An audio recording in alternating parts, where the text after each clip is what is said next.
Friends, మాకైతే కోళ్ళు అన్నీ చచ్చిపోతున్నాయని చెప్పాను. ఈరోజు నేను లైవే పెట్టాను. లైవ్లో సపోర్ట్ అవుతుంది నిందని చెప్పి కోడి దగ్గరికి వచ్చి చూశాను. ఇదే చెట్లల్లో కొట్టుకుంటుంది. వచ్చి చూశాను. చూసేసరికల్లా బయటికి తీశాను కోడి ఏమైందని.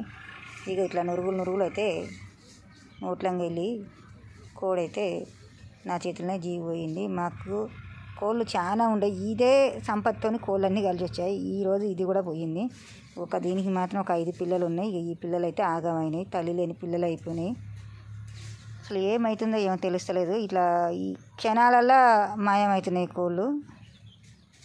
ఈ కోడి మొత్తం నోట్లంగా నురుగు వెళ్ళి చచ్చిపోయింది చూడండి. కోళ్ళు అన్నీ పోయినాయి. ఎంత పెద్ద షెడ్ ఉంది మాది. కోళ్ళు బాగున్నాయని చెప్పి పెద్ద షెడ్ వేసుకున్నాం. షెడ్ వేసుకున్నాక కోళ్ళు అయితే ఒక్కటి లేకుండా పోయాయి. లాస్ట్కి ఇది ఒక్క కోడే మిగిలింది అనుకున్నా.